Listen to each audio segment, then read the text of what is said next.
أرسله بالحق بشيرا ونذيرا وداعيا إلى الله بإذنه وسراجا منيرا.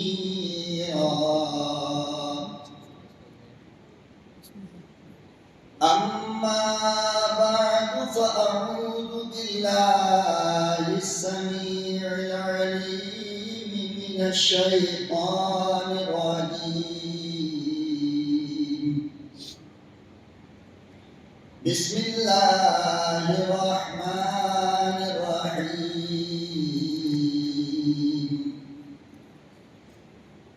لقد كان لكم في رسول الله أسوة حسنة. صدق الله مولانا العلي العظيم وبلغنا رسوله النبي الكريم ونحن على ذلك لمن الشاهدين والشاكرين والحمد لله رب العالمين.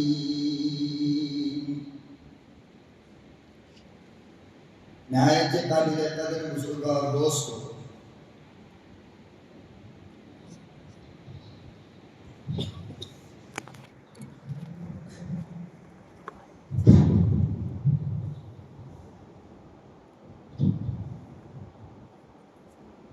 ملک و ملت کے پیارے بھائیوں اور نوجوانوں، عزیز بچوں، پروردگار عالم نے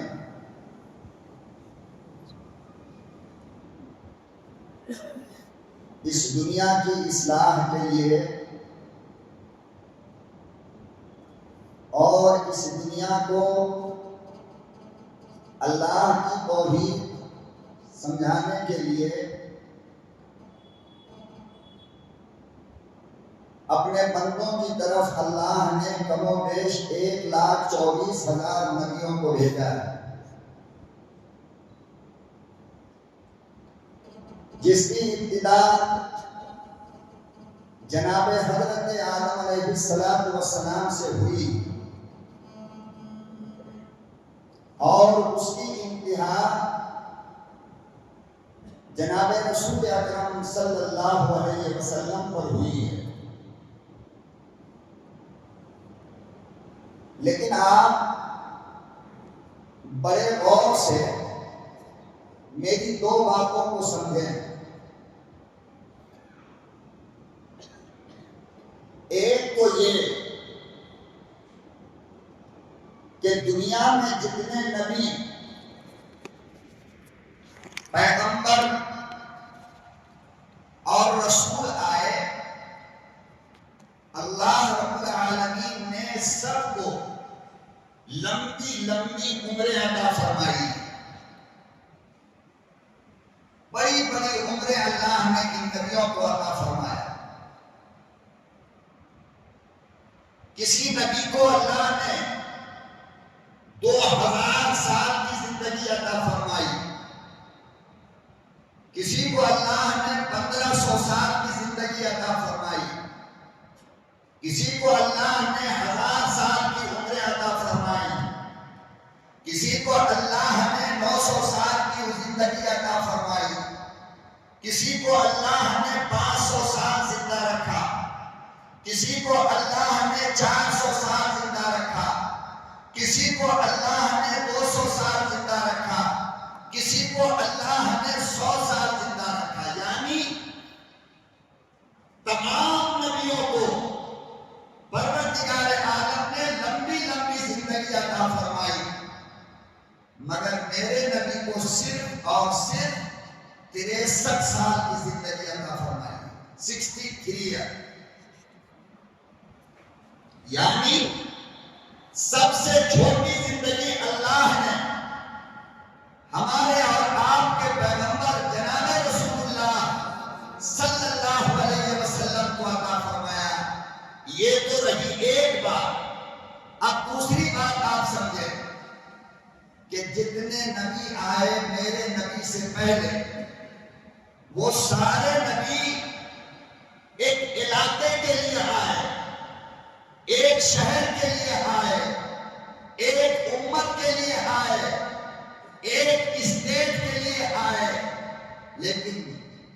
مثال کے طور پر حضرت آدم علیہ السلام کو اللہ نے بھیجا اور فرمایا کہ آپ ہندوستان تک رہیں، اس کے باہر نہ جائیے گا لوگوں کو سمجھانے کے لیے۔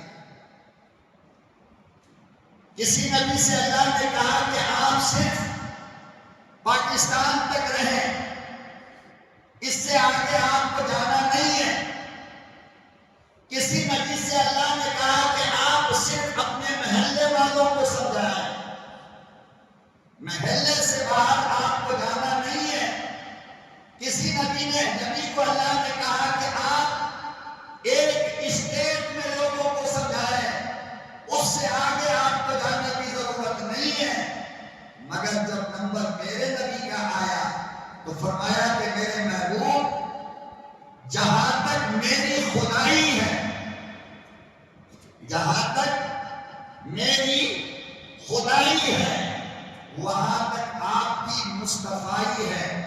یعنی میں جنگل کا خدا ہوں تو آپ جنگل میں جاؤ، میں سمندر کا خدا ہوں تو آپ سمندر کے مخلوق کے بھی نبی ہو، میں جنگل کا خدا ہوں تو آپ جنگل کے درندوں کے نبی ہو، میں جنات کا خدا ہوں تو آپ پوری کائنات کے جنات کے رسول ہو، میں فرشتوں کا خدا ہوں تو آپ تمام فرشتوں کے رسول ہیں، میں جانور کا خدا ہوں، آپ جانور کے رسول ہو، میں ہوا کا خدا ہوں، آپ ہوا کے رسول ہو، میں پانی کا خدا ہوں، آپ پانی کے رسول ہو، میں جنات کا خدا ہوں، آپ جنات کے رسول ہو، میں پتھر کا خدا ہوں، آپ پتھر کے رسول ہو۔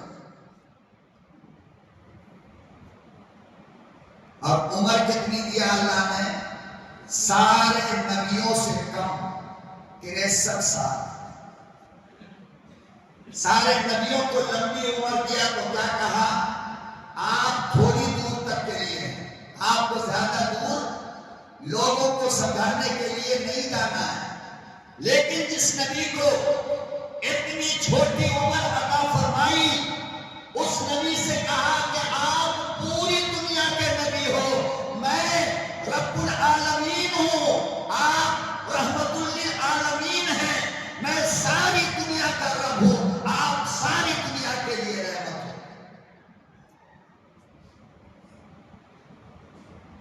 آپ ذرا سوچئے، نہ موبائل کا زمانہ ہے، نہ نیٹ کا زمانہ ہے، نہ جہاز کی سواری ہے، نہ ٹرین کی سواری ہے، نہ کوئی تیز رفتار سواری ہے،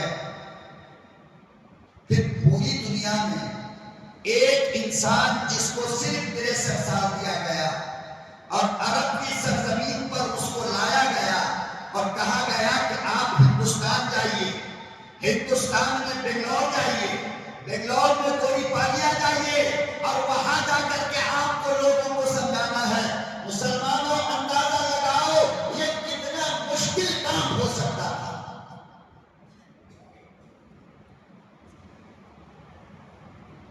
اور پھر تبلیغ کے لیے اللہ نے 63 سال نہیں دیا ہے۔ کیوں؟ اس لیے کہ نبی آپ بنے 40 سال میں، نبوت کب ملتی ہے؟ 40 سال میں۔ اور نبی اپنے لوگوں کو کب سمجھاتا ہے؟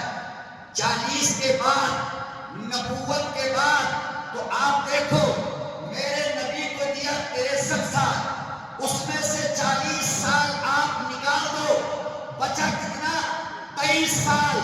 23 سال میں پوری دنیا کے اندر اسلام کو پھیلانے کی ذمہ داری دی گئی۔ 40 سال میں جہاں سے سورج نکلتا ہے، جہاں جا کر ڈوبتا ہے، وہ تمام علاقوں کی ذمہ داری دی گئی کہ آپ کو دین کا کام کرنا ہے۔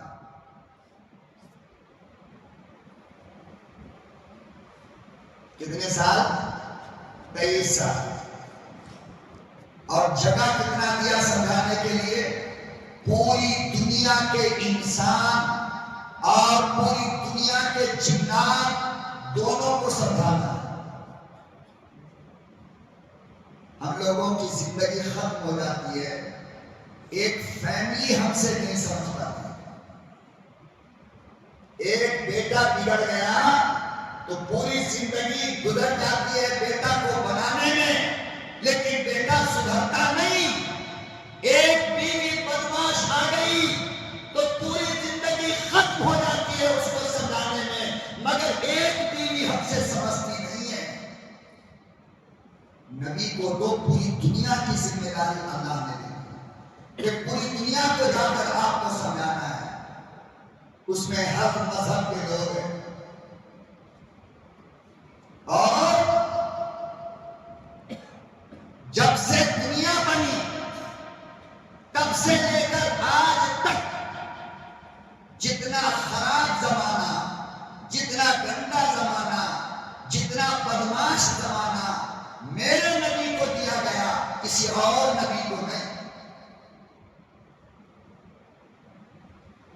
ہم یہاں پہ جتنے لوگ بیٹھے ہیں، کوئی آدمی شراب کو اچھا سمجھتا ہے؟ بولو۔ اور اگر کوئی بندہ شراب پی لے تو پھر وہ اچھے لوگوں کے سامنے آتا ہے؟ بیٹا شراب پی لے باپ کے پاس آئے گا؟ لیکن جس معاشرے میں ہمارے نبی جناب رسول اللہ صلی اللہ علیہ وسلم آئے، وہ اتنا گندا معاشرہ تھا مولانا، اتنا گندا معاشرہ تھا کہ ادھر باپ بیٹھ کر پی رہا ہے، ادھر بیوی بیٹھ کر پی رہی ہے، ادھر بیٹا بیٹھ کر پی رہا ہے، ادھر بیٹی بیٹھ کر پی رہی ہے، ادھر بہو بیٹھ کر پی رہی ہے، ادھر پوتا پی رہا ہے، ادھر ناتی پی رہا ہے، ادھر پوتی پی رہی ہے، ادھر پوری فیملی بیٹھ کر شراب پی رہی ہے۔ اور ایسی جگہ پر میرے نبی سے کہا گیا آپ جا کر کے سمجھاؤ کہ شراب نہیں پینا ہے۔ اور یہ حالت صرف مکے کی نہیں تھی، بلکہ پورے عرب کی یہ حالت تھی، پورے عرب کی۔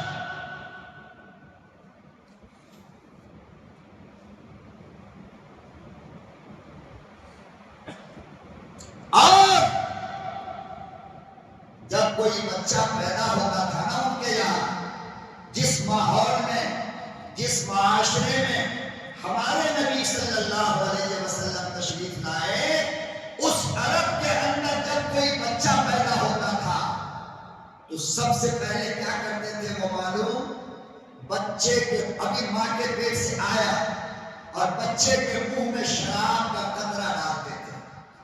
سب سے پہلے ماں کے دودھ پلانے سے پہلے کیا ڈالتے تھے؟ شراب کا قطرہ۔ کیوں؟ تاکہ بچے کو شراب پینے کی عادت لگ جائے۔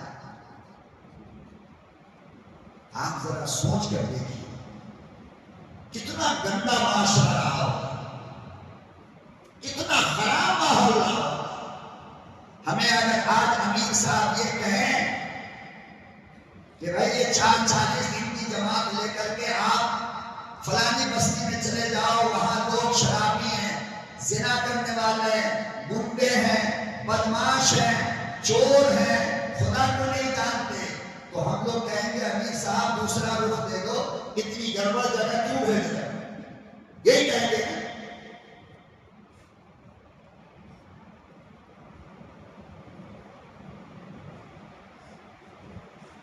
اور سنو، اتنا گندا ماحول تھا،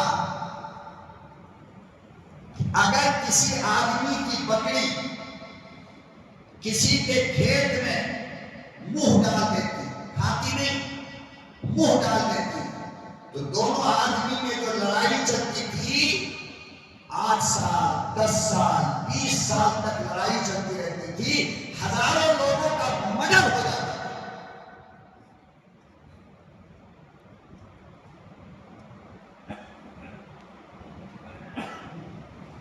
بیٹا جب ان کے گھر میں پیدا ہوتا تو ان کو خوشی سے رکھ لیا جاتا، جب بیٹی پیدا ہوتی تو باپ اپنے گود میں اٹھا کر ایک دن بھی اسے زندہ نہیں رہنے دیتے تھے، بلکہ باپ اسے اپنے گود میں اٹھا کر جنگل میں لے جا کر گڑھا کھود کر اللہ کی قسم زندہ دفن کرتے تھے، زندہ، مارتے بھی نہیں تھے۔ ایک ایک دن میں 50 بچیاں مٹی میں دفن کی جاتی تھی. اللہ کی قسم بچی چیختی رہتی، باپ مٹی ڈالتا. ایسے ماحول میں سمجھانے کے لیے میرے نبی کو اللہ نے بھیجا. اور ٹائم کتنا دیا؟ 23 سال. 20 پر 3 سال بس.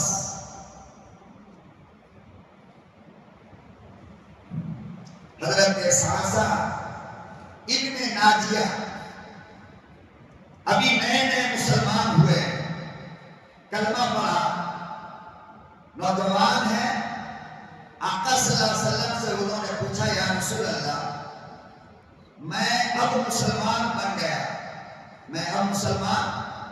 گیا، لیکن کفر کے زمانے میں جب میں کافر تھا اس زمانے میں اگر میں نے کوئی اچھا کام کیا ہے تو اللہ ہم کو اس کا ثواب دے گا. سوال دیکھو آپ، اب میں مسلمان بنا لیکن کفر کے زمانے میں اگر میں نے کوئی اچھا کام کیا ہے تو اللہ اس کا بدلہ مجھے دے گا. ایمان لانے کے بعد جناب رسول اللہ صلی اللہ علیہ وسلم نے پوچھا کہ ذرا بتاؤ تو صحیح کون سا اچھا کام کیا ہے تم نے. اور ایک بات یہاں پہ رک کر کے آپ سن لو، میرا اللہ کسی کا قرض نہیں رکھتا ہے، کسی کا. کافر اگر اچھا عمل کرے اللہ فوراً بدلہ دے دیتا ہے دنیا میں. مسلمان اگر کوئی اچھا عمل کرے اللہ فوراً اس کا بدلہ دے دیتا ہے. کہاں؟ دنیا میں. اور آخرت میں الگ. اللہ کسی کا قرض نہیں رکھتا، فوراً.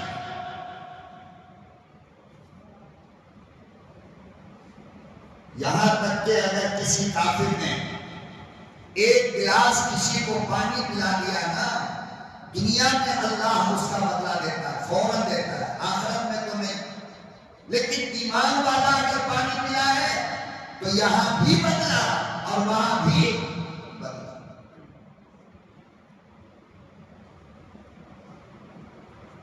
فوراً اللہ دیتا ہے. آپ کر کے دیکھ لو، آزما کر دیکھ لو.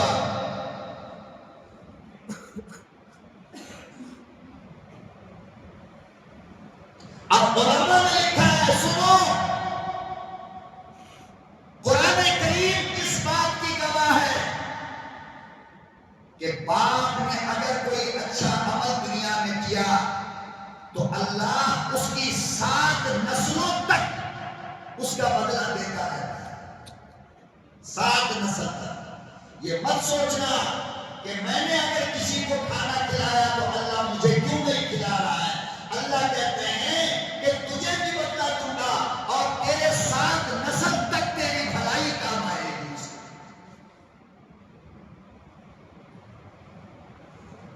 پردادا نے جو اچھا عمل کیا آج پر پوتا کو اس کا بدلہ اللہ دے رہا ہے. ماں نے جو نیک عمل کیا آج اللہ اس کی اولاد کو اس کا بدلہ دے رہا ہے.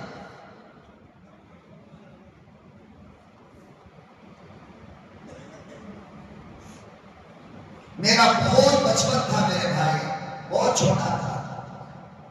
میرے ایک چچیرا دادا تھا، اپنا دادا نہیں، چچیرے. سیڑھی پر سے گر رہے تھے، ہڈی ٹوٹ گئی پاؤں کی، بستر پر آ گئے. پیشاب خانہ سب بستر پہ. 80-85 سال کے تھے وہ اور میں بالکل چھوٹا تھا، 8-9 سال کا. تو بیوی نے بھی چھوڑ دیا، بہو نے بھی چھوڑ دیا، سب نے چھوڑ دیا. میری والدہ اس کی خدمت کرتی تھی، جبکہ اپنا سسر بھی نہیں ہے بلکہ اپنے سسر کا بھائی ہے وہ. تو میری والدہ ان کا پیشاب پاخانہ صاف کرنا، ان کو کھانا کھلانا، اٹھانا، منہ دھلانا، یہ سارا کام کرتی تھی. تو میں نے اپنی والدہ سے پوچھا کہ امی اتنی محنت کیوں کرتی ہے، کیا ضرورت ہے؟ میری ماں نے ایک جملہ کہا تھا کہ بیٹا مجھے بھلائی کرنے دے، تیرے اور تیری اولاد کو کام آئے.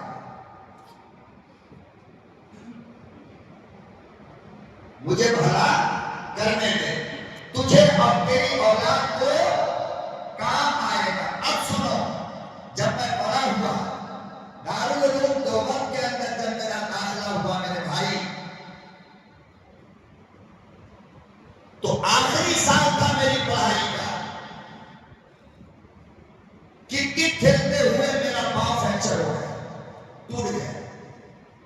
اور میرے ہاسٹل میں جو میرا کمرہ تھا وہ دوسری منزل پر. آپ یقین جانو خدا کی قسم پوری خدمت میں چل نہیں سکتا تھا, پلاسٹر پڑا تھا. پوری خدمت میرے ساتھی, میرے بچے, میرے دوست, کپڑا دھونا, پیشاب پہنانے کے لیے لے کر جانا, پھر لے کر کے آنا, بستر پر لٹانا.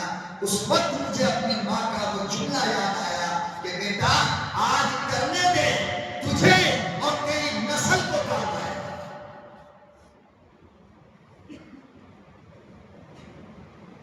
اس لیے بھلائی کا موقع ملے تو ہاتھ سے مت چھوڑو, اپنی اولاد کے لیے کرو. تمہارے بچوں کو کام آئے گا, تمہاری بچیوں کو کام آئے گا, تمہاری بیٹیوں کو کام آئے گا. کوئی غریب, کوئی لاچار کمزور مل جائے, آنکھ بند کر کے اس کی مدد کرو. اللہ تعالیٰ تم کو اس کا بدلہ دے گا, تمہاری اولاد کو بھی اس کا بدلہ اللہ دے گا. ہمارا اللہ قرض نہیں رکھتا ہے. کیوں؟ اس لیے کہ اس کا خزانہ بہت بڑا ہے. حدیث میں آتا ہے کہ پوری دنیا کے انسان, جنات, حیوان سب کو اللہ اگر پوری زندگی کا رزق ایک بار دے دے, اللہ کے خزانے میں اتنی بھی کمی نہیں ہوگی کہ جتنا ایک سوئی سمندر میں ڈال کر نکال کے بعد سمندر کے پانی میں کمی ہوتی ہے, اتنی بھی کمی نہیں. اتنے بڑے خزانے کا مالک بھلا ہمارا قرض کیوں رکھے گا؟ ہم ایک دیتے ہیں تو اللہ کہتا 10 لے لے, ہم 10 دیتے ہیں تو اللہ کہتا 100 لے لے. اور اب جو مہینہ آنے والا ہے رمضان المبارک کا, اس میں تو اللہ اپنے خزانے کا منہ کھول دیتا ہے اور کہتا ہے 1 لے لے 70 دوں گا. ایک آدمی کو افطاری کرا دے, 70 آدمی کے افطار کا ثواب دے دوں گا. ایک کھجور کسی کو دے دے, 70 کھجور کا ثواب دے دوں گا.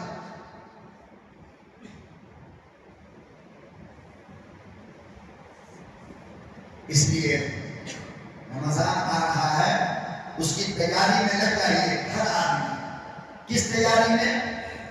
ہمیں سحری میں کیا کھانا ہے, ہمیں افطاری میں کیا کھانا ہے, ہمیں عید میں کون نہیں, بلکہ اس سوچ کے ساتھ تیاری کرو کہ محلے کے اتنے غریبوں کو ہمیں سحری کرانا ہے, اتنے لوگوں کو ہمیں افطار کرانا ہے, مسجد کے اندر شربت کا انتظام کرانا ہے, مسجد میں پھلوں کا انتظام کرانا ہے, فروٹ کا انتظام کرانا ہے, مسجد میں آنے والوں کے لیے دودھ کا انتظام کرانا ہے, اچھی کوالٹی کا فروٹ لا کر کے مسجد میں دینا ہے.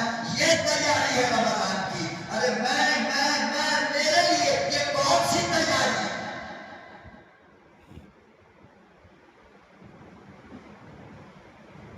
ٹارگٹ بنا لو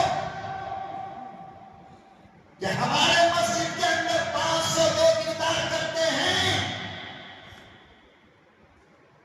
ہم مسجد کے پاس میں دیگ ڈال دیں گے, اعلیٰ کوالٹی کا بریانی بنوا کر 30 دن ہر ایک کو کھلائیں گے. فروٹ کا ڈال لگا دیں گے, فروٹ ڈال دیں گے, کھاؤ جتنا کھانا.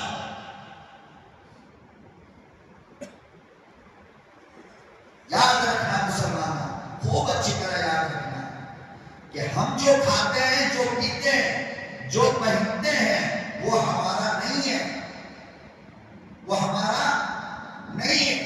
ہم جو دوسرے کو کھلاتے ہیں, پلاتے ہیں, پہناتے ہیں, وہ ہمارا ہے. کیوں میں یہ کہہ رہا ہوں؟ اس لیے کہہ رہا ہوں کہ ہم نے جو کھایا پیا, جو پہنا, وہ پیشاب پیخانہ بن کر نکل گیا, پرانا کپڑا ہو کر کے پھٹ گیا, کچھ نہیں ملا.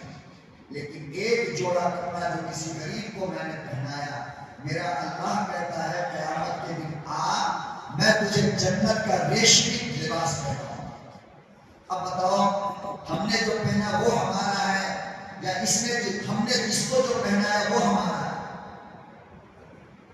بولو نا, وہ ہمارا ہے.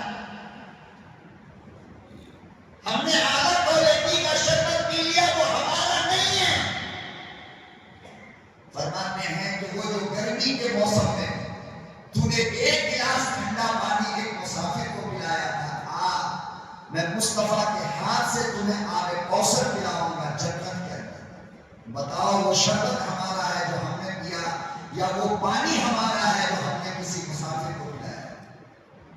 کون ہمارا؟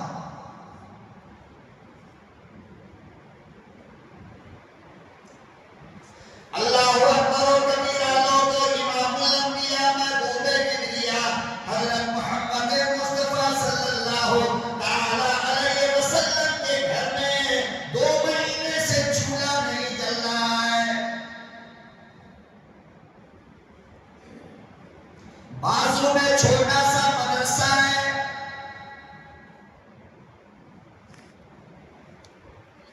نبی کریم صلی اللہ علیہ وسلم کے زمانے میں آپ کے مکان سے لگا ہوا ایک چھوٹا سا مدرسہ چل رہا ہے جس میں پڑھنے والے بلال ہیں, جس میں پڑھنے والے ابو ہریرہ ہیں, جس میں پڑھنے والے ابو سعید خدری ہیں, جس میں پڑھنے والے حضرت انس ہیں, جس میں پڑھنے والے حضرت ابو ذر غفاری ہے, صہیب رومی ہے, سلمان فارسی ہے.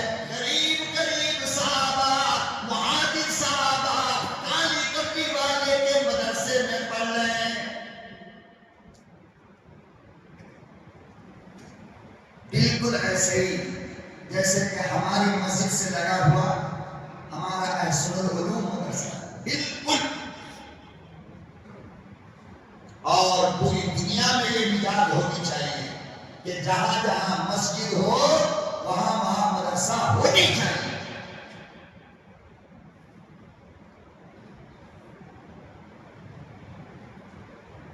غریب طلبہ, غریب بچے مدرسے میں پڑھ رہے ہیں.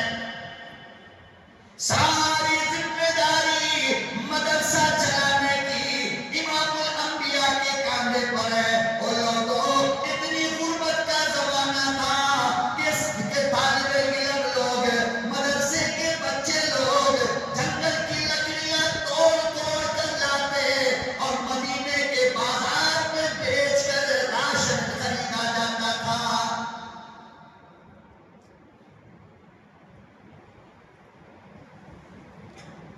دو مہینہ گزر گیا, امام الانبیاء کے گھر میں چولہا نہ جلا. 2 مہینے سے پیٹ پر پتھر باندھے ہوا نبی, 2 مہینے سے مدرسے کے بچے پیٹ پر پتھر باندھ کر اللہ کا قرآن پڑھنے لگے ہیں. اچانک ایک دن ایسا ہوا کہ ایک گاؤں کا آدمی, دیہات کا آدمی بکرے کے 4 پائے لے کر کے آیا. کیا لے کر آیا؟ 4 پائے. اچانک عصر کی نماز کے بعد حضور اکرم صلی اللہ علیہ وسلم نے وہ 4 پائے لیے اور اماں کو لا کر کے دے دیا. عائشہ, پایا بنا لو, ہم نماز مغرب پڑھ کر کے آتے ہیں وہ کھائیں گے. کتنے دن بعد؟ 2 مہینہ بعد چولہا جل رہا ہے.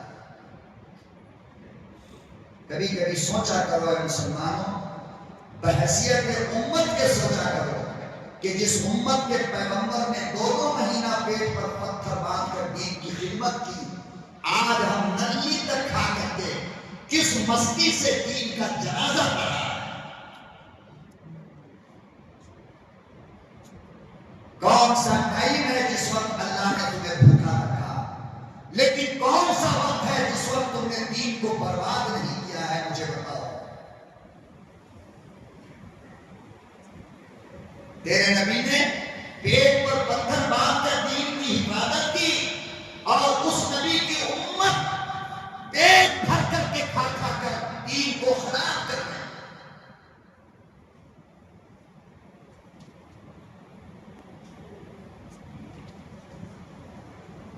چار پائے آئے, 2 مہینے کے بعد اماں کے گھر میں چولہا جلا ہے.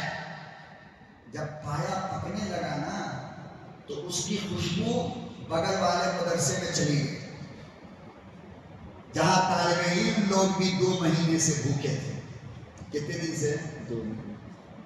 طالب علموں نے کہا کہ یار اماں کچھ بنا رہی ہے، چلو جلدی چلو، سب لوگ چلو. حضرت ابو ہریرہ نے اعلان کیا، تمام صحابہ، بچے جو تھے صحابہ اٹھے اور سیدھا جا کر کے اماں کے دروازے پہ کھڑے ہو گئے. دستک دیا. کون؟ حضرت ابو ہریرہ نے کہا کہ میں ابو ہریرہ. اماں سمجھی کہ اکیلا ہوگا. دروازہ کھولا تو پورے مدرسے کے بچے کھڑے ہیں اور سب اپنے اپنے پیٹ کو ایسے پکڑ کے کھڑے.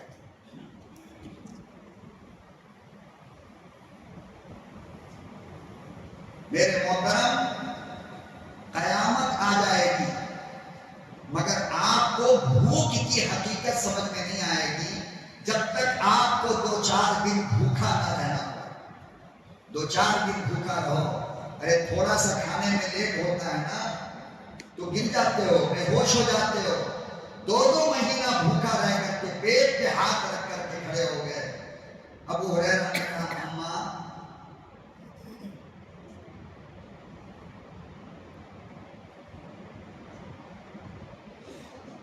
2 مہینے سے کچھ کھایا نہیں.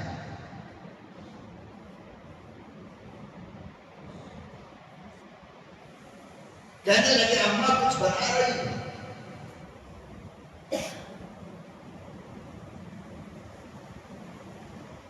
ہاں بیٹا بنا رہی ہوں.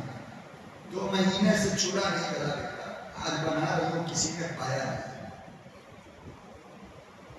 حضرت ابو ہریرہ کے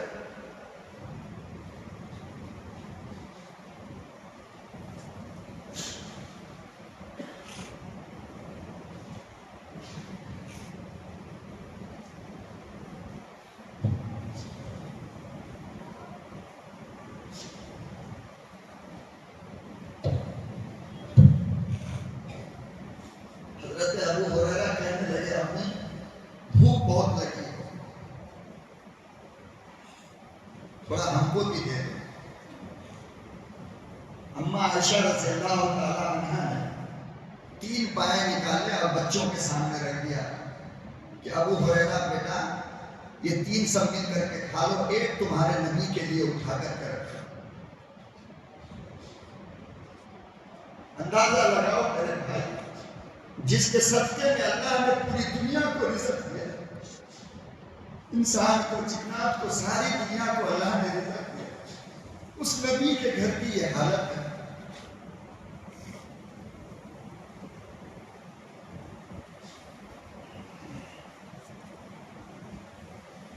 اماں عائشہ نے کہا کہ بیٹا یہ 3 ہیں، آپ لوگ کھا لو، اور ایک تمہارے نبی کے لیے اٹھا کر کے رکھ دی. سارے صحابہ نے کھایا. بچے، اب ظاہر بات ہے کہ 80-90 بچے تھے، 3 پائے سے کیا ہونے والا تھا، مگر سب نے تھوڑا تھوڑا کھایا اور اپنے اپنے مدرسے میں چلے گئے. آقا صلی اللہ علیہ وسلم نماز پڑھ کر کے تشریف لائے.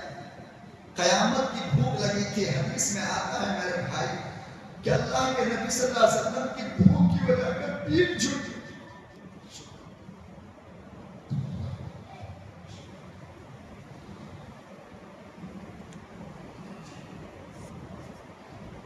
چل نہیں پا رہے. تشریف لائے، پوجا کے عائشہ پایا بن گیا. فرمایا یا رسول اللہ پایا بن تو گیا لیکن فقط ایک بچا ہے آپ کے لیے. کہا کیوں؟ 3 کیا ہوا؟ کہا کہ وہ تو بچوں نے کھا لیا. اللہ اکبر و کبیرہ. امام الانبیاء صلی اللہ علیہ وسلم نے فرمایا عائشہ ایسا نہیں بولتے، وہ جو ایک رکھا ہے وہ میرا نہیں ہے، وہ جو مدرسے کے بچے کھا کر کے چلے گئے نا وہ میرا ہے، کہ مرنے کے بعد وہ میرے کام آئے گا. یہ جو رکھا ہے یہ تو میں کھاؤں گا، مرنے کے بعد اس کا کیا بدلہ اللہ دے گا.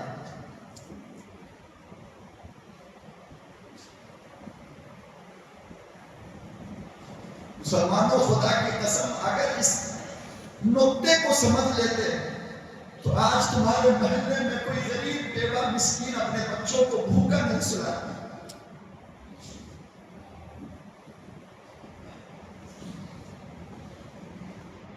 ہم نے ساری کمائی کو اپنا سمجھا، میرا پیغمبر نے کہا کہ تیرا وہ ہے جو تو نے دین کے راستوں پہ، غریبوں پہ، یتیموں پہ، مسکین اور بیواؤں پہ خرچ کیا میرے امتیوں، وہ تمہارا ہے۔ تم نے جو کھایا، تم نے جو پہنا، وہ تمہارا نہیں ہے، اس کا کوئی بدلہ قیامت کے دن اللہ نہیں دے۔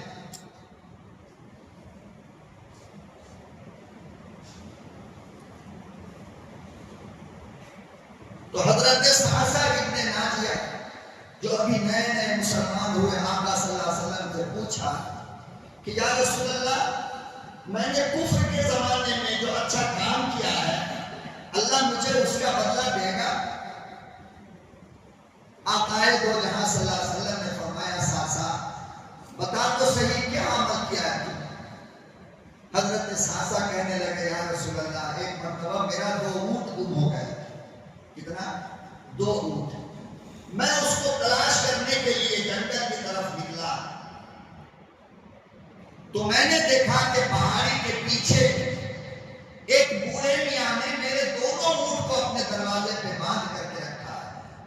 میں گیا اور جا کر کے میں نے کہا کہ چچا یہ اونٹ تو ہمارے ہیں، ہمیں دے دیجئے نا۔ بوڑھے میاں کہنے لگے ہاں بیٹا، جنگل میں بھٹک رہا تھا تو میں نے یہاں لا کر کے باندھ دیا ہے، آپ کا ہے آپ لے لو، مگر جانے سے پہلے بیٹا پانی تو پی دو، چائے تو پی دو، کچھ کھا لو، تھک کر کے آئے۔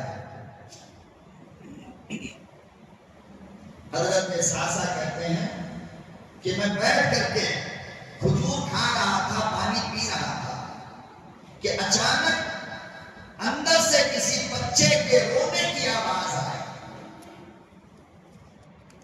کسی بچے کے رونے کی آواز آئی تو بوڑھے میاں نے پوچھا کہ بیٹا ہے یا بیٹی ہے؟ تو حضرت سعصہ نے پوچھا کہ چچا یہ کیوں پوچھتے ہو کہ بیٹا ہے یا بیٹی ہے؟ تو بوڑھے میاں نے کہا اس لیے پوچھا کہ اگر بیٹا ہوگا تو اسے زندہ رہنے دوں گا، اگر بیٹی ہوگی تو اسے ابھی لے جا کر کے مٹی میں زندہ دفن کرنا پڑے گا۔ ایسے ماحول میں میرا نبی آیا ہے سمجھانے کے لیے، ایسے زمانے میں اللہ نے میرے مصطفیٰ کو نبوت عطا فرمائی۔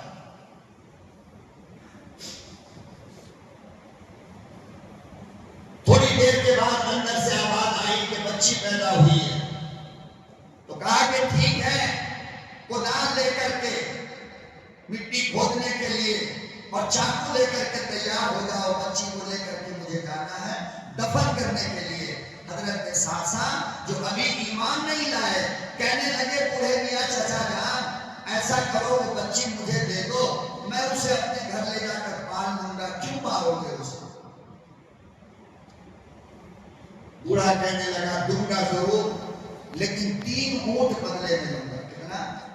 3 اونٹ۔ حضرت سعصہ نے کہا کہ کوئی بات نہیں، 1-2 اونٹ پہلے سے آپ کے پاس ہے، 1 اونٹ وہ ہے جس پہ میں آیا ہوں، آپ 3 اونٹ لے لو، مگر یہ بچی مجھے دے۔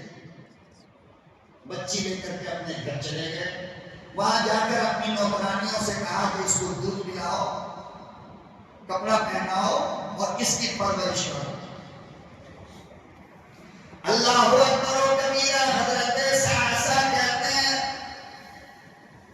بچی تھوڑی بڑی ہوئی، کھیلنے کودنے لگی، میری دادیوں سے کھیلنے لگی، میرے بالوں سے کھیلنے لگی، میرے جسم پہ آ کر کھیلنے لگی۔ تو حضرت سعصہ کہتے ہیں میرے روح کو سکون ملنے لگا، مجھے چین ملنے لگا، مجھے قرار ملنے لگا۔ وہ کالی کملی والے، پھر میں نے اس کے بعد یہ عادت بنا لیا کہ مکے کی گلیوں میں جا کر اعلان کرتا تھا کہ کوئی بچی پیدا ہوئی ہے تو 3 اونٹ لے لو، بچی مجھے دے دو۔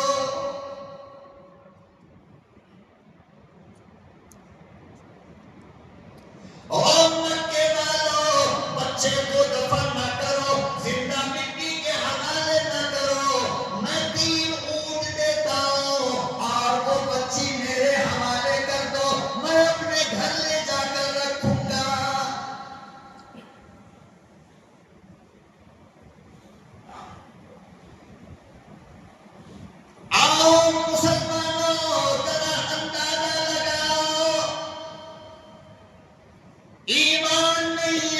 قرآن نہیں ہے، بیت اللہ نہیں ہے، مگر اندازہ لگاؤ دل میں محبت، دل میں رحم کتنا ہے۔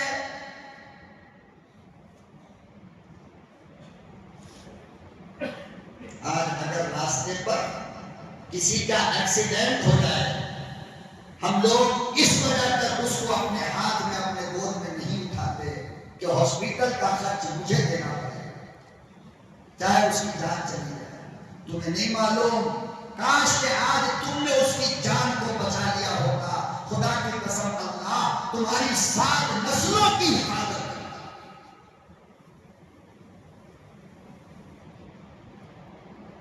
پڑوس کے گھر میں اچانک ایک غریب کو ہاتھ کا درد ہونے لگا، خالق نے ہمیں سب کچھ عطا فرمایا، لیکن ہم اس غریب کو اٹھا کر اس لیے ہاسپٹل لے کر نہیں جائیں گے کہ پیسہ ہمارا خرچ ہوگا۔ خدا کی قسم لوگوں، اس کی جان سے زیادہ قیمت تمہارے پیسوں کی نہیں ہو سکتی۔ کاش کہ اس وقت تم نے اس کی جان کو بچا لیا ہوتا، اللہ تمہاری نسلوں کو ہارٹ اٹیک کی بیماری سے بچا۔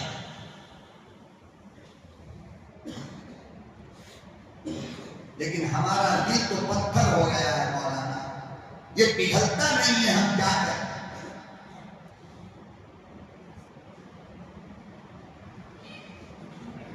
بہترین کباب کا ڈش لے کر محلے کی گاڑی کے پاس کھڑا ہو کر کے کھا رہا، کتنے بچے آئے اور گئے، جس نے یوں حسرت سے دیکھا اور آگے چلے۔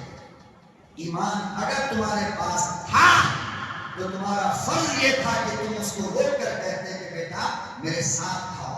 تمہیں نہیں معلوم کہ تمہارا یہ سین دیکھ کر، اس منظر کو دیکھ کر میرے اللہ کو کتنی خوشی ہوئی۔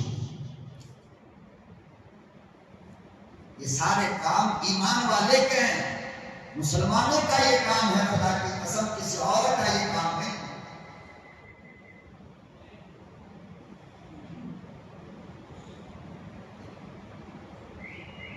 ابھی کل کی بات، زیادہ دن کی نہیں، کل 9:30 بجے رات میں ایئرپورٹ پہ آیا ہوں پروگرام سے، اور میرے بچے باہر کھڑے تھے لینے کے لیے۔ ایئرپورٹ پہ اترا، فلائٹ کے اندر میرے بغل کے سیٹ میں ایک گاؤں کی، دیہات کی ہندو عورت بیٹھی ہوئی تھی، کسی بیچاری کو کچھ نہیں آتا۔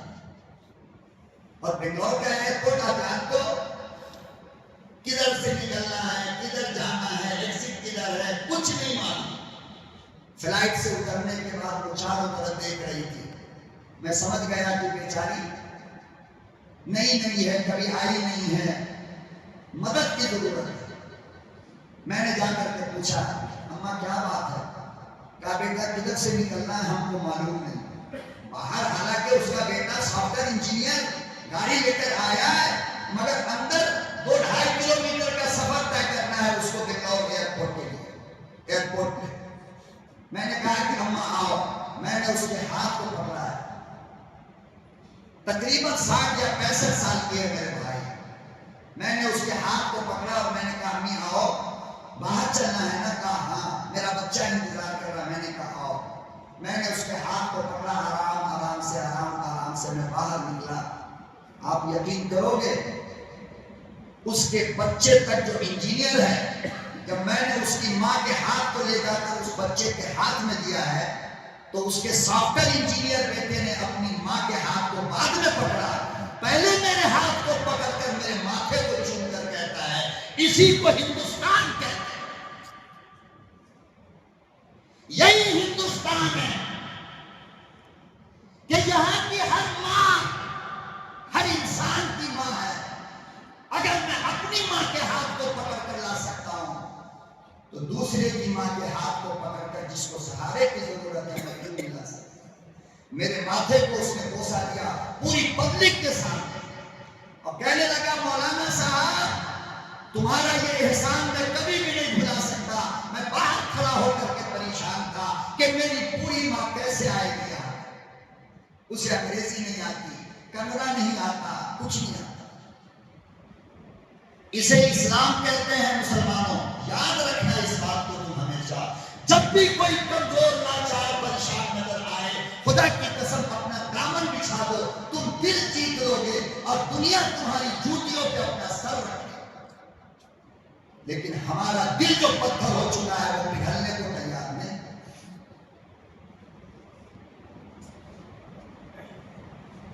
حضرت ساسا ابن ناجیہ کہتے ہیں جناب رسول اللہ صلی اللہ علیہ وسلم کو واقعہ سناتے ہوئے لکھا ہے کہ جس وقت یہ واقعہ حضرت ساسا سنا رہے تھے میرے محبوب کے آنکھ سے آنسو گر کر نبوت والے گالوں سے بہ رہا تھا، داڑھی سے آنسو بہ رہا تھا۔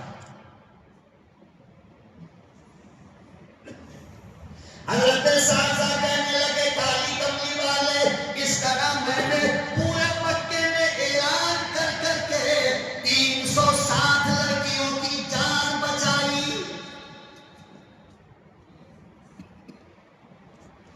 آج وہ ساری لڑکیاں میرے گھر کے اندر موجود ہیں، بہت ساری لڑکیوں کا میں نے نکاح کر دیا، شادی کروایا۔ وہ کالی کملی والے بتاؤ تو صحیح، میرا اللہ مجھے اس کا بدلہ دے گا؟ آقا صلی اللہ علیہ وسلم نے فرمایا میرا اللہ قرض نہیں رکھتا ہے، ارے اسی بھلائی کا بدلہ یہ ہے کہ میرے اللہ نے تجھے ایمان دے دیا۔ اس بھلائی کے بدلے میرے رب کے خزانے میں جو سب سے قیمتی چیز ہے ایمان، وہ ایمان اللہ نے تم کو دے دیا۔